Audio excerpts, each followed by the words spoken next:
بسم اللہ الرحمن الرحیم۔ السلام علیکم ناظرین، کسی نے سوال کیا تھا کیا شوہر اپنی بیوی کا نام لے سکتا ہے؟ کیا عورت اپنے شوہر کا نام لے سکتی ہے کہ نہیں لے سکتی، یا منع کے ابا ہی کہے گی؟ آج اسی کے بارے میں معلومات آپ کے سامنے پیش کرنے جا رہے ہیں۔ کچھ چیزیں ایسی ہیں جن کا تعلق براہ راست قرآن و حدیث سے نہیں ہے، بلکہ ان کا تعلق ہمارے کلچر سے ہے۔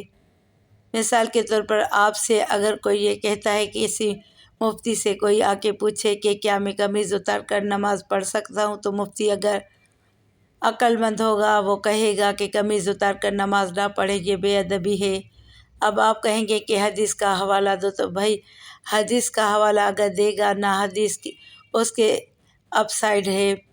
صحیح بخاری کی حدیث ہے، جابر بن عبداللہ رضی اللہ تعالیٰ عنہ بغیر قمیض کے نماز پڑھ رہے تھے۔ کسی نے پوچھا اس طرح نماز ہو جاتی ہے؟ آپ ایسے کیوں پڑھ رہے ہیں؟ فرمایا میں اس لیے ایسے پڑھ رہا ہوں تاکہ تیرے جیسا احمق مجھے دیکھ کر سوال کرے کہ ایسا کیوں کر رہے ہو، تیرے جیسا احمق مجھ سے سوال کرے۔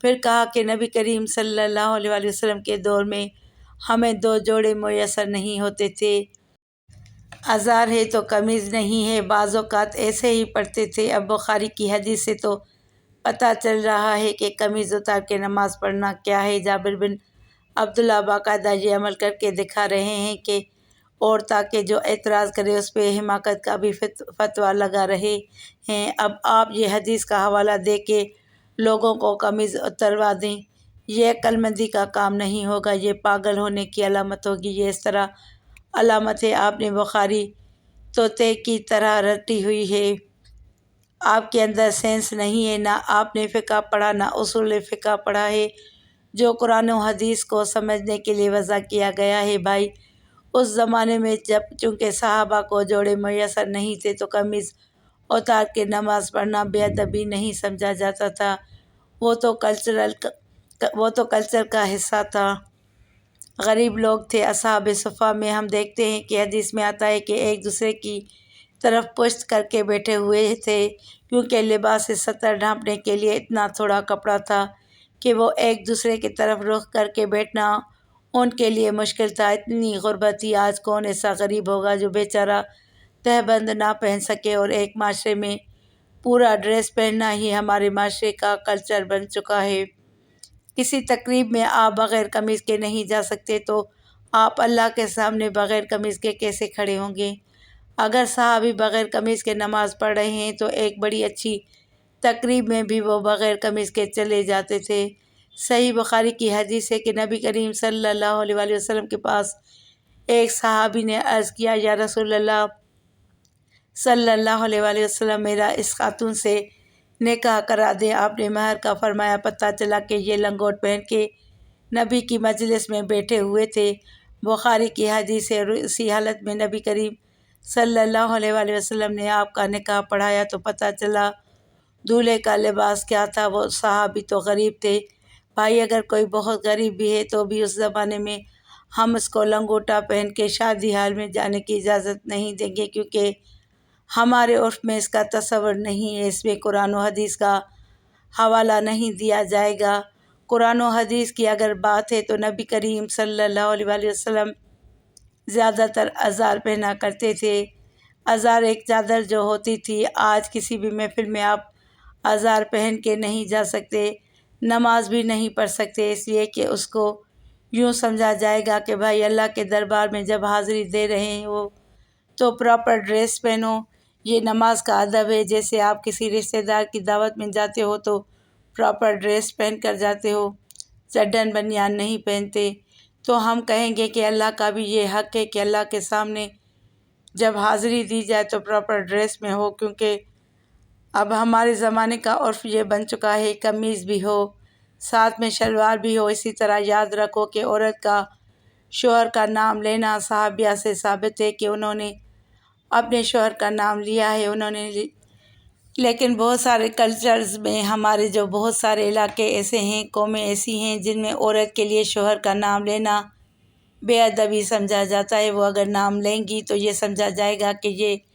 بے ادب ہے۔ آپ یہ دیکھو، ہم یہ کہتے ہیں کہ نبی کریم صلی اللہ علیہ وسلم نے فرمایا، کیا کہتے ہیں؟ فرمایا کسی صحابی نے فرمانے کا لفظ آپ کے لیے استعمال نہیں کیا، لیکن ہمارے عرف میں یہ کہنا کہ نبی نے کہا اس کو ادب کے خلاف سمجھا جاتا ہے۔ ہمارے میں اگر کوئی کہتا ہے عبداللہ بن مسعود نے یوں کہا، عبداللہ بن عمر نے یوں کہا، تو ہم کہتے ہیں کسی صحابی کا نام آئے تو آخر میں رضی اللہ تعالیٰ عنہ بھی لگاؤ۔ کوئی کہے بخاری سے دکھاؤ، کہاں حضرت لگا، نہ کہاں سے ثابت ہے۔ بھائی صحابہ کا ادب کرنا تو بخاری مسلم سے ثابت ہے۔ ادب کا اسٹائل کیا ہوگا یہ آپ کا کلچر بتائے گا، یہ بخاری مسلم نہیں بتائے گی۔ ہر چیز میں بخاری مسلم کا مطالبہ کرنا جہالت ہے۔ یہ تو شریعت ہمیں بتائے گی کہ شوہر بیوی پر لازم ہے کہ وہ شوہر کا ادب کرے۔ ادب کا اسٹائل کیا ہوگا، طریقہ کیا ہوگا، یہ بخاری مسلم نہیں بتائے گی، یہ آپ کا کلچر بتائے گا۔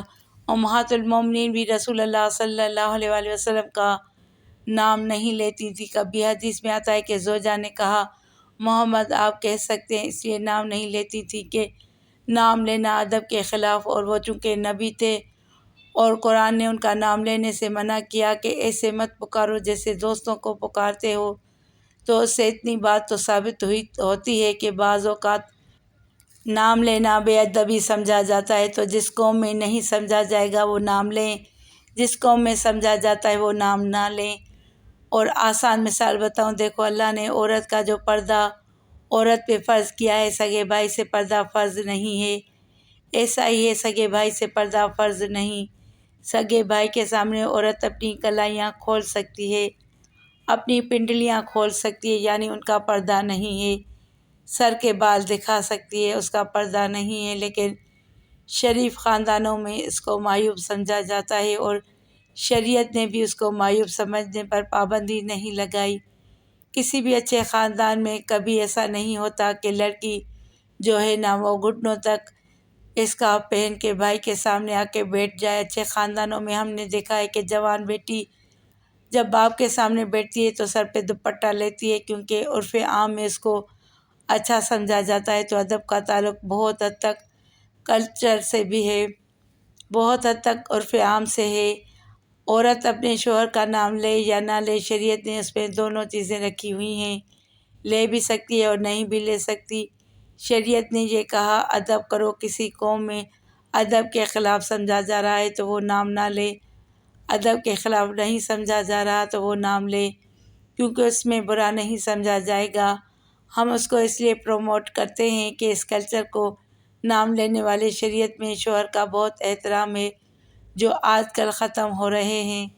کچھ تھوڑے بہت تمیز و ادب باقی رہ گئی ہے، اس کو تو باقی رہنے دو، اس کی وجہ سے تھوڑا سا شوہر کا احترام رہے گا، یعنی جو نتائج اس پر مرتب ہو رہے ہیں وہ اچھے مرتب ہو رہے ہیں۔ شریعت نے ابا کے سامنے بیٹی کو دوپٹہ لینے کا حکم نہیں دیا، مگر پابندی بھی نہیں لگائی۔ تو جب دونوں راستے ہیں تو ہم کہیں گے شریعت کے مزاج سے زیادہ قریب کیا ہے، دوپٹہ لینا یا نہ لینا؟ زیادہ مزاج کے قریب ہے، اس میں باپ کا احترام ہے، حیا ہے، اور شریعت معاشرے میں حیا کو فروغ دینا چاہتی ہے۔ تو جو چیز حیا کے زیادہ قریب ہوگی کیا جائے گا، جو حیا سے دور ہوگی اس کی حوصلہ شکنی کی جائے گی، اور اس پر بخاری مسلم کے حوالے مانگنے والے پر جہالت کا فتویٰ لگایا جائے گا۔ جو عورتیں شوہر کا نام لیتی ہیں اسے گناہ نہیں ہوتا، بیوی کو بھی عزت دینی چاہیے، اس کا بھی احترام کرنا چاہیے، لیکن قرآن کے مطابق عورت کا درجہ شوہر سے ایک درجہ کم ہے۔ اس میں کیا حکمت ہے یہ اللہ بہتر جانتا ہے، لیکن اللہ نے بتا دیا ہے، اس کا مطلب یہ نہیں کہ آپ توہین کرنا شروع کر دیں۔ ہم نے اپنے بزرگوں کو، اپنے علماء کو دیکھا ہے کہ اپنے گھر کی زوجہ کا بہت احترام سے نام لیا کرتے تھے، کوئی حاکمانہ لب و لہجہ اختیار نہیں کرتے، اور یہ اسلام نے ہی سکھایا ہے۔ دعا ہے کہ اللہ تعالی ہم سب کو شریعت کے مطابق زندگی گزارنے کی توفیق عطا فرمائے، اور ہم سب کو حق اور سچ بولنے کی توفیق عطا فرمائے یا رب العالمین۔ جو سنایا گیا اس کو اپنی بارگاہ الہی میں قبول اور منظور عطا فرما، آمین ثم آمین۔ ویڈیو پسند آئے تو ویڈیو کو لائک کر کے چینل کو سبسکرائب کریں اور گھنٹی کے نشان کو دبائیں تاکہ میری آنے والی ہر نئی ویڈیو کا نوٹیفیکیشن آپ کو سب سے پہلے ملے۔